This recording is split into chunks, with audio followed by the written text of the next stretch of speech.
Assalamualaikum warahmatullahi wabarakatuh. Saya Wildan Ibnu Rizky, Prodi Bahasa dan Sastra Arab dengan NIM 2311010027 akan menjelaskan tentang materi sejarah peradaban Islam dengan tema Dinasti Turki Utsmani.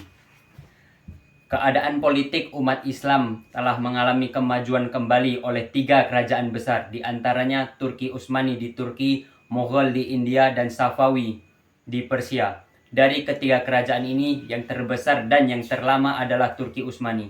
Lantas, bagaimanakah kerajaan Turki Utsmani dapat bertahan sekian lama dan apa saja penyebab-penyebab runtuhnya?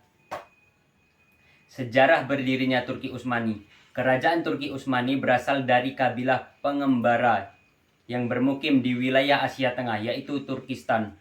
Mereka adalah suku Kayi, yakni salah satu suku di Turki Barat. Ketika itu suku Kayi dipimpin oleh Sulaiman Syah melakukan hijrah pada tahun 617 Hijriah atau 1220 Masehi.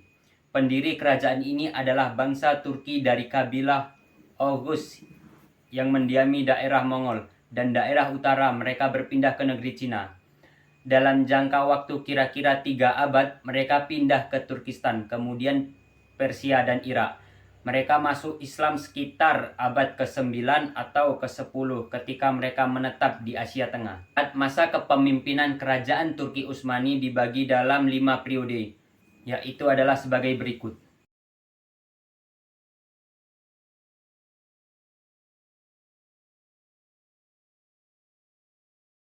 Kemajuan peradaban masa dinasti Turki Utsmani. Ada beberapa yang menjadi faktor kemajuan dari dinasti Turki Utsmani, yaitu 1. Bidang militer dan politik. Militer merupakan tulang punggung Turki Utsmani. Mereka tinggal di sebuah asrama di Istanbul dengan pendidikan militer yang ketat. Pasukan yang selalu dikirim untuk melakukan peperangan dan selalu menang. Mereka juga memiliki pasukan laut yang kuat dan tangguh.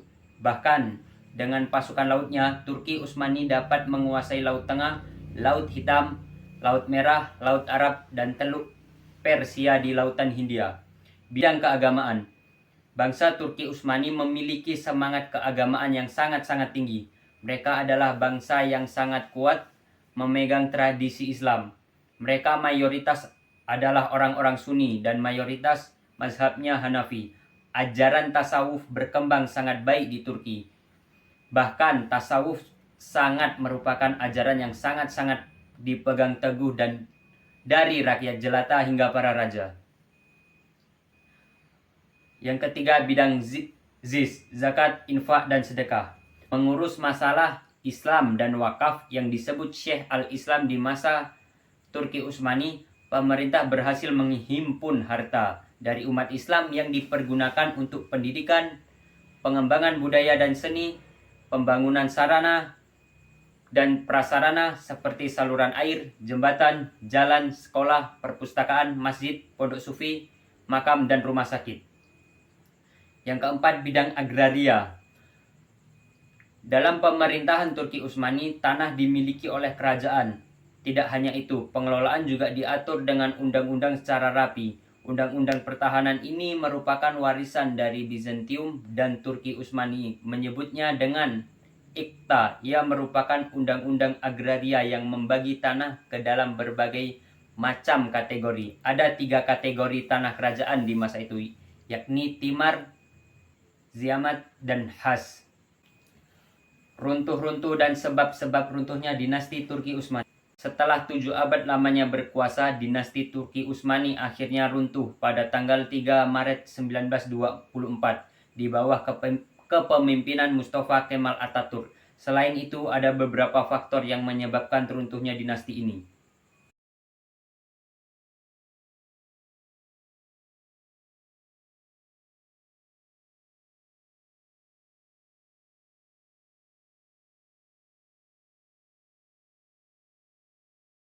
Kerajaan Turki Utsmani merupakan kerajaan terbesar yang dipimpin oleh 40 sultan. Pada abad pertengahan memang masa yang paling bersejarah bagi bangsa Arab, bahkan kemunduran bangsa Barat. Dalam segi pandang kerajaan, kekuasaan wilayah yang terpenting penyimpangan orientasi mereka membuat terlena dengan keluasan wilayah sehingga membuat mereka meninggalkan perkembangan pendidikan mereka. Sekian presentasi dari saya. Apabila ada kesalahan saya mohon maaf. Saya akhiri, wabillahi taufik wal hidayah. Wassalamualaikum warahmatullahi wabarakatuh.